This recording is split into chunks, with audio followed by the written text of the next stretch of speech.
Good evening. Steve Walls here alongside Darren Smith inside of G.E.H.A Field at Arrowhead Stadium. The Kansas City Chiefs fall to the Buffalo Bills 27-21. No, 20 to 17. 20 to 17. Oh, I'm all flustered, man. 20 to 17. Darren, man, what'd you see from this team today?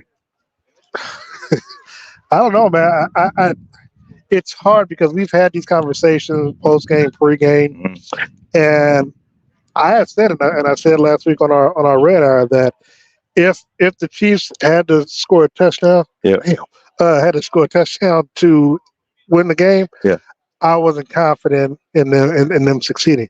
Now they would have proved me wrong. Yeah, had some things, had the official not said that Kadarius Toney was lined up offside, so it ended up, of course, being the case. But overall, it baffles me because, especially in the fourth quarter, it's a lot of situational football that the Chiefs coaching staff is failing at, and I just can't wrap my hands around. I know we got a chance to talk to a couple of players after the ball game to get their thoughts on what Andy has said to them in post game, and then just their mind frame, losing 3 of the last 4 games in the manner in which they have, which is a situation within itself. So I don't really know how to answer that question because I don't know what this team is at the moment. You know what? And you talked about them losing past, 3 games. And you saw the frustration. All I can say is a word that I'm thinking of is frustration. You saw it from Chris Jones during the game, at the ref. You saw it at the coaches. At the coaches. Then you saw it from Patrick. We've never seen Patrick Mahomes like that. And not directed towards an official. Not directed for this, but all that to be said, there's a lot of frustration right now in this team. But again, the question is, when you talk about the frustration, where's it coming from? How do you pinpoint it, and how do you fix it? Because look, I mean, it's one thing to be frustrated at that particular point in time, situation of football. Yeah. But the problem is that whatever's going on, whether it's the drops, the coach, and Patrick overthrowing the football, there's a lot going on that. Look, I don't know if it's time for a players only meeting. I mean, I don't know if that's going to do anything. But I will say that, speaking to Justin Reed, which I agree with, everyone from Andy on down needs to do some self-examination, because there's a lot of things that we can see on the outside and even from 30,000 feet, but until they acknowledge it and fix it, it could, and especially when you see where now the Denver Broncos, I believe, are 1 game behind the Chiefs now. And so that's, you're going to put yourself in a situation where you don't have to worry about home field advantage, because you're going to have to play the games on the road. And if you don't get things straightened out right away, you could find yourself on the outside of the playoffs. Yeah, and here's the thing about this team right now. And I've been thinking about this last few weeks. There's not very many players on this team right now that are used to losing. If you think about it, since 2019, they 2018, but yeah. I mean, just think about from 2019 to current. There's not many guys on this team that have gone through the losses that the team went through from 2013 to 2018. Well, in a Bob Sutton defense. I'm just saying. That's a name that should not be spoken. Going further, I will say that the only thing that I can put in the same context of this is 2021, I think, when they started off when they were 3-4, and because they had a bad embarrassing loss to Tennessee, of course, and I think they ran off into the playoffs, and I think that was the season that they lost to Cincinnati in the AFC Championship game. But that's the closest correlation that I can say of how this team is looking right now. Yeah. This of course happened early in the season because it was the first 7 games of the season before they ran off and got home for the advantage and how it ended. But this happened towards the end of the season. This isn't really like an Andy Reid led team, because generally in December is where they start winning, getting better as you get better towards the start of the playoffs. And that's a concerning effort, is that they're going backwards instead of forward. Yeah, I mean, you get spurts, right? You get spurts from the offense where it's like, oh man, well, where is this offense from? Yeah. And Chiefs fans, we know, we see your posts, we see your frustration as well with this team, because you look at a guy like MVS, you look at a guy like Kadarius Toney, Richie James, Sky Moore. These are veteran guys. You don't have a lot of. I mean, there's youth on this team, but you don't have a lot of Rashee Rice, first year guys. Yeah. Well, look, it's not for me to really be out there defending these veterans because they can do that themselves. But people are frustrated at MVS. But as I mentioned in the pregame show, he's got to get the attempts to at least, the targets to at least try to. Yeah. I mean, I know he had 2 catches for 22 yards.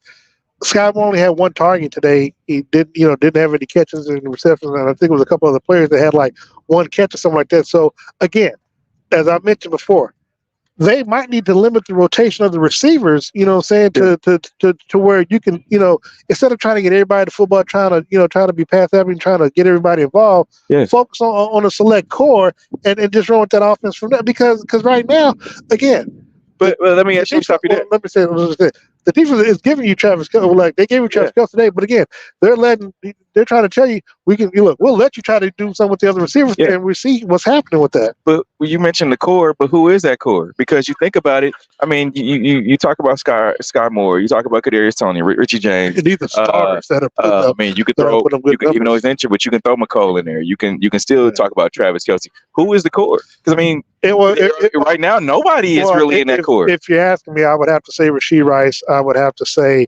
Travis Kelce. You might have to go with a two tight end set. But that's really not your offense, though. Look, man. So sometimes you got to do things that it's not their offense. But again, how are you going to get better? Because obviously, what's working, ain't working. Yeah, but it's a rough situation to be in because I mean you're coming down to the end of the season and now you get into a position where, like you said, you don't want to be on the outside looking in. And I don't think it'll get that bad. I mean, you still have some games, but I mean, you got the Chargers coming up. You still got New England. You got some get right games that you can that can. But the Packers should have been a good. I mean, look. Look. First of all, you're down 14-0. You actually get the lead 17-4. Well, you tie 17-14, and you have a chance again. This is what bothers me, and we talked about it. We talked a little bit before the game ended. You get the defense helps you get the ball back. 8 minutes left to go in the ball game. Yeah. You throw 3 straight passes that end up being incompletions or what have you, and the clock is stopped. They get the ball back on a punt with 7 minutes left to go in the ball game. What do? They eat the clock by running, by just running an offense, and they take it down under 2 minutes, and they helped them out. Who? The Buffalo Bills helped them out when they got down into the red zone. There was I think 2 minutes and 20 seconds left, and they threw the ball continuously to allow the Chiefs. I mean, before they kicked the field goal and to get down to the 2-minute warning, so they helped the Chiefs out a lot. Well, yeah, but the Chiefs have hurt themselves with the pass interference call. Yeah, I agree. And so, but what I'm saying is, Buffalo did the smart thing.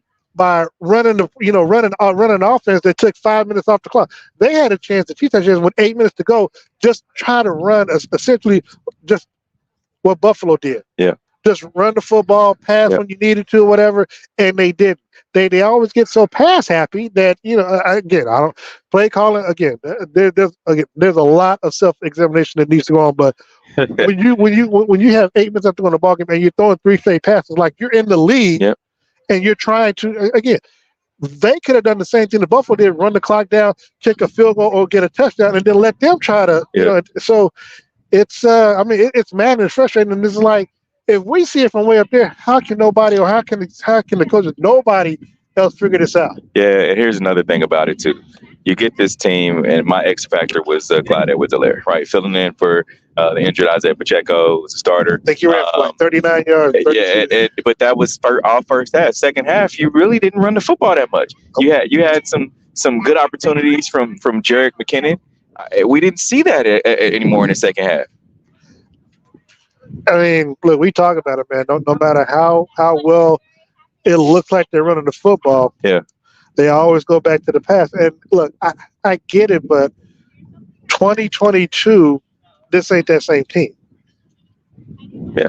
And so, look, I mean, you can hope that next week is a good get right game, but I'm pretty sure the Pittsburgh Steelers thought that last week after losing Arizona, going to New England, and New England set them back. Yeah. So, I mean, even going to New England is not a guaranteed win anymore. Yeah. I mean, I agree.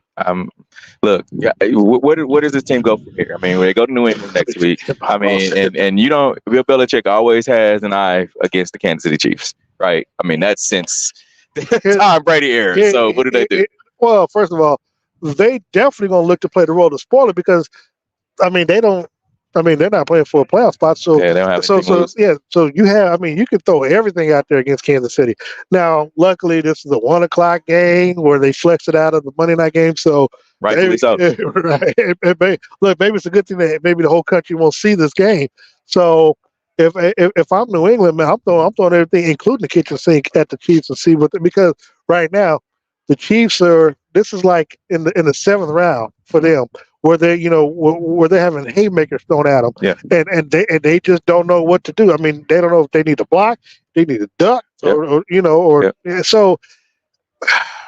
I don't know, man. I mean, Kansas City got to get that together, man. And like I said, it starts with Andy Reid on down, where they got to do some self-examination. Patrick as well. And look, and I'm gonna say this, and it might not come out good, but people got to stop making it seem like Patrick Mahomes is playing well. Yeah. He's not. Threw interception, it cost me an interception. Yeah, I mean, and on opening drive. Yep. And but not only that, I mean, he's throwing the ball into the dirt, trying to get it to the receiver. I mean, when the ball is thrown short or behind it, he's throwing it to the dirt. That's a quarterback. That's not even a wide receiver. That's a quarterback thing. Mm-hmm. So I mean, so to put all the blame on the receivers, people got to stop that because Patrick Mahomes is just not playing well this season. Yeah, I mean the offense as a whole, man. I just feel like I see what you're saying. People are using the wide receivers as a scapegoat and making it seem like, well, Mahomes can't catch the ball too. Well, Mahomes has to throw it where the receivers can catch it. Okay, I mean, look, you get an offense like this going up against the defense. Like, I mean, the Chiefs had the Buffalo Bills on the heels. Yeah, the momentum swung towards the Chiefs' way, and they just couldn't finish it. Here's the thing. We keep saying it. If the offense ain't putting points on the board, you're putting more pressure on the defense. The offense was on the field first. Yeah. They had the interception. So now the defense comes out there. I'm not saying they weren't prepared, so to speak, but but their offense came down. Now, if I remember correctly, I think the offense came down to score right away. I think it might have been the second drive, but it could have been first. First drive. Okay, first drive. But you know what I'm saying? But then offense gets a chance to do it again. Yeah. It was 3-and-out. I mean, so again, now they were down 14-0 first quarter, but they only scored 6 points the rest of the way. I think it was 2 field goals or just it was 2 field goals the rest of the game. The Bills, yes. And so now they scored the 14 points in the first quarter. That was it, minus the field goals the rest of the game. But if the offense, this high-powered offense that we supposedly have, if they can't get things going, I mean, it's just putting more pressure on the defense. And the defense, as I told you, Josh Allen will give you a chance. He'll give you the ball, but he'll give you a chance. I mean, he had an interception. The team had 3 sacks against the Bills, but offense can't capitalize on it. And this offensive team, to me, just feels like they're not able to close. The defense gets you the ball back with a minute. What was it? Right under 2 minutes going, in the fourth quarter, go down and win the game. You had the opportunity. Now, granted, that play where and I want to talk to you about that. The play where the ref called Kadarius Toney offsides. Why wasn't it called? They let the play continue on. I think that was what the players were talking about in the locker room. Was that a late flag that they threw after the touchdown was? It was normally when the offense is lined up wrong or they would throw a flag and. So that was the confusion from the lot of players in the locker room. It's like, well, if he's lined up offsides, when the ball is snapped, why didn't y'all say anything? Why didn't you continue on? Get us down there. Heck of a play by Travis Kelce. Yeah, that was a heck of a play. It was a heck of a play, and it was a heady play. The only pushback I would give you on that, Steve, is that as a wide receiver, you are always taught when even in motion, whatever, that you check with the official. So I mean, that's the only pushback I would give, because I don't know. I'm not saying I would have called it, but again, because they said the blue line, but obviously you can't see the blue line of the players. So you presume that you were lined up. So I would have let it go, but that's just me, because I would have just presumed he was lined up. And Andy Reid, this is the first time that I've heard Andy Reid post game go at the referees, go at the officials. He went at the NFL as well. So that just shows me. That shows me and everyone else the level of frustration that this team has right now. But again, but here's the thing: you're using the refs as a scapegoat. That's 2 weeks in a row, though, Darren. But Steve, but as we talked about, you shouldn't be in the situation to begin with. I understand that. Because if you don't throw three passes with 8 minutes left to go in the ball game, you're not in the situation. Buffalo got the ball back with seven minutes because you didn't take no time off the clock, and they ate the clock up and they went down and scored a field goal. That's coaching. That's not the official. That's coaching. CMC on YouTube says dudes are dropping passes right in their hands. I agree with that. Teron Young says truth. QB15 has regressed. The dirt balls were troublesome. The pick was on him. The early deep balls were odd, and he needs to demand what personnel he wants in the game, like Rodgers or Brady. Yeah, I mean the top QBs tells what they want. So I mean he tells us every week that he trusts these wide receivers. I mean, I don't know how you trust that. But see, here's the thing. The pushback would be simple. Bruh, you throwing the ball in the dirt. So you're not even putting the ball to where I can catch it in motion. Yeah. And because look, we've seen other games. I mean, I'm pretty sure during the Dallas Philly game, Dak is probably throwing if he's throwing the ball to CD is in motion and is in stride where he's not trying to catch the ball or get the ball in the dirt or whatever and try to the ball's behind him. He's trying to keep his balance or something. Come on, man. That's it goes both ways. And the question from Chiefs fans and Chiefs Kingdom and the people that are watching is, where do they go from here? Is this right now? If you ask me, this isn't a Super Bowl contending team. They're not. No. It's just not. I don't. This is a team that can get beat in the first round of playoffs. I think they can win the first game. Barely. I don't know. Barely. But if they have to go on the road second game, I'm not quite sure. But again, I said this before, and I said this over the last 2 weeks. Yeah. If Patrick Mahomes has the ball with 2 minutes left to go in the ball game, I don't think he win the game. Now. Yeah. Well, I said a few weeks ago. I said that to the Philly game because hell, they had a 10-point lead, they blew that. Yeah. I mean, you always have this thought in the back of your head, like, oh, well, 15 is able to do this. 15 is able to do that. We had that coming out of the Super Bowl. This year ain't been the same. Ever since the first personnel. You can't blame that on Patrick Mahomes because you think about the past, both times to MVS, they were right on the money. They were right there. Yeah. And today, I mean, he got the ball to where it needed to get to. So, I mean, you can't say that, 15 can't get it done. I still feel like there's a little inkling of 15 can get it done, but I need 15 to get it done in the first, second, and third quarter. I agree. So we don't have to worry about the fourth quarter. Yeah. We do that, we good. Yeah. Well, the Chiefs fall 20-17. We'll have more further conversation tomorrow night on the Red Hour. G.E.H.A field inside of Arrowhead Stadium. Steve Walls, Darren Smith. This is a head scratcher, man. The Chiefs fall to 8-6? 8-5. 8-5. Wow. And here's the thing about that. And we can close after this. Did you have this team going undefeated this season? No, actually, I did. Thankfully, okay. Because I lost a lot. Okay. No, I did. Okay. All right. I had been 14-3, so trying to go 12-5 is still worse for me. I mean, well, even if this team goes 12-5, because I had them going 13-4. Yeah. So they weren't going to win every game, no matter what it looks like. If this is the only 5 games that they lose, the games that I thought they were losing would be early. But here's the thing: a part of me should have realized that again, because we've talked about it before. They lose to Buffalo in the regular season. They just beat them in the postseason. That's now. Kansas City has that win that they had during the COVID year in 2020 up there. And I agree with Teron Young. He said we know 15 can get it done. He's not getting it done now. Agreed. Yeah. Lamar Wallace said, "How we doing tonight, fellas?" I mean, we're doing fine. I don't know about Chiefs Kingdom. I think Chiefs Kingdom ready to burn the house down, man. I really do. My parlays are killing. I need Dallas Philly to come through for me tonight. Jeez. We appreciate you guys hanging out with us. Remember, you can follow myself at Steve Walls KC on all social media platforms. Darren, what your at Darren Smith NFL. At Darren Smith NFL. So remember, like us, follow us, watch us. We'll be live from studio tomorrow.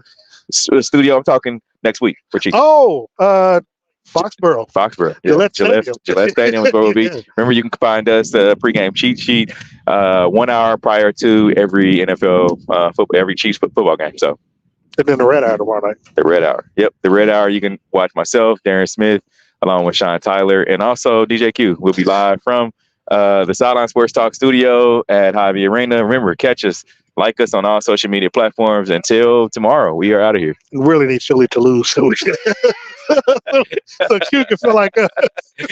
And Lamar Wallace said Chiefs King about to have a Civil War. I hope not. I got to get home. All right. You got to watch the game. We out. Well, being sick is one thing.